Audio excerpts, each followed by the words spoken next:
All right, let's get right into it. The UK government has just dropped plans for what is, seriously, the biggest shakeup to its immigration system in over a decade.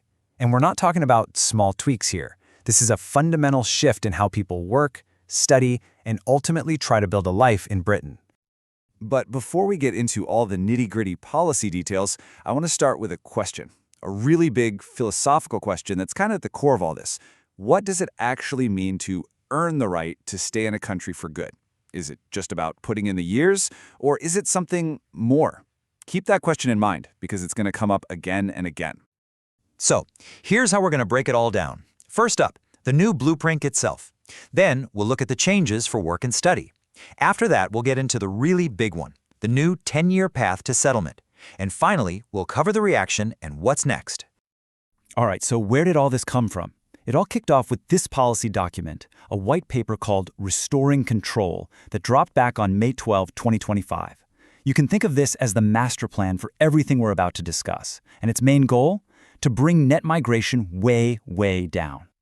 And at the very heart of this new plan is this one big idea: contribution-based settlement. This is a huge shift in thinking, pushed by the Home Secretary.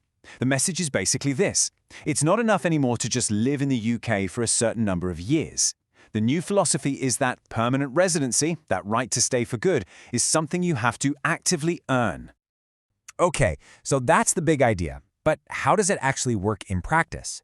Well, the first changes we're seeing are all about making it harder to get here in the first place, specifically for work and study. And they didn't waste any time. As of July 2025, a bunch of changes kicked in. For the skilled worker visa, you now need a graduate-level job, that's what they call RQF Level 6, not just an A-level equivalent like before. The graduate visa, the one that lets international students stick around and work for a bit, that got cut from 2 years down to just 18 months. And then there's this one, which is huge. They completely stopped all overseas recruitment for social care workers. Just ended it. And on top of all that, they've made the English language tests tougher for pretty much everyone. And to really understand the impact of that social care decision, just look at this number: 131,000. That's how many jobs were sitting empty in the UK's social care sector when they announced this ban. It just perfectly captures the central conflict here, right? How do you cut immigration numbers without hurting the parts of your economy that desperately need workers? Okay, now we're getting to the absolute biggest and for sure the most controversial piece of this whole puzzle. We're talking about completely rewriting the rules for getting what's called Indefinite Leave to Remain, or ILR. That's basically the UK's version of a green card or permanent residency. And here it is, the headline change. They want to double the standard time it takes to qualify for permanent residency, from 5 years all the way to 10. Just think about that. It completely changes the game and the sense of stability for hundreds of thousands of people who are already here, building their lives. And this really lays out just how big a deal this is. The old way, it was pretty clear-cut. You live here legally for 5 years, you pass a couple of standard tests on English and life in the UK, and you're pretty much there. The new path? It's not just that it's 10 years, it's that on top of that decade, they're adding this whole new set of hurdles, these so-called contribution tests. So what does contribution actually mean? It's not some vague idea. The government has laid out 5 specific tests. You've got to be working and paying into the system through national insurance. You can't have claimed any benefits. You need to show you have a high standard of English. You need to keep a spotless criminal record. And then there's this brand new one. You have to prove you've given back to the community, maybe through volunteering or something similar. So, as you can probably guess, this whole plan has set off a massive, and I mean massive, debate across the country. It's incredibly polarizing, so let's dig into that now. We'll look at why the government says it's doing this, and then hear from some of the very sharp criticism. So here's the official line straight from the Home Secretary. The government's core argument is that contribution isn't just a nice-to-have, it's a condition of being welcomed here permanently. The message couldn't be clearer. Just being here for a long time isn't enough. You have to earn it. But on the other side, you have critics like Professor Nando Sagona. He has this really powerful line saying the new system turns belonging into an endless exam.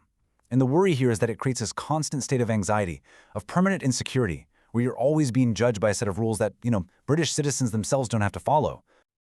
And it's not just academics. The business community is really worried too. Immigration law expert Emma Brooksbank didn't mince words, calling it a disaster for industries like care, construction, and hospitality. Their fear is pretty straightforward. If you make it this much harder and longer to settle down, why would essential workers come? It could just make those existing labor shortages even worse. The political reaction has been absolutely explosive, and not just from the opposition, even within the government's own party. When the Prime Minister, Keir Starmer, introduced these plans, he used some very strong language, warning that Britain could become an island of strangers. Well, that phrase immediately drew comparisons to Enoch Powell's notorious Rivers of Blood speech from the 60s. And as you can see from this quote by the long-serving MP Diane Abbott, some found the rhetoric to be, well, fundamentally racist. Now, to really get the full picture, you have to look at the wider political landscape. The government is pushing for this 10-year path with all the extra tests. But a lot of people think this move is a direct response to the growing influence of Reform UK. And their policy? It's even more hardline. They want to get rid of permanent settlement for non-EU citizens entirely. Just scrap it. Instead, people would have to keep renewing their visas every 5 years, forever. So let's just quickly recap how we got here in 2025. The white paper came out in May, those first visa changes we talked about took effect in July, then in September, the Home Secretary officially confirmed the 10-year settlement plan. So what's next? The big thing to watch for is a public consultation on these settlement changes, which is supposed to happen later this year. And that brings us to the biggest, most crucial, unanswered question of all. It's the one causing a huge amount of stress and anxiety for people who are already in the UK, on that 5-year track. Will these new rules apply to them retroactively? I mean, can you imagine coming here, planning your life around a 5-year timeline for settlement, only to be told suddenly that it's now 10? The government has been pushed on this again and again, but so far, crickets, no answer. And so we end up right back where we started, with that big question. Is this a fairer system? One where the right to stay is truly earned through contribution? Or does it risk creating a kind of two-tiered society? A country where a whole group of people are living in a state of permanent probation, always having to prove themselves. The answer to that question, really, will define what it means to belong in Britain for years to come.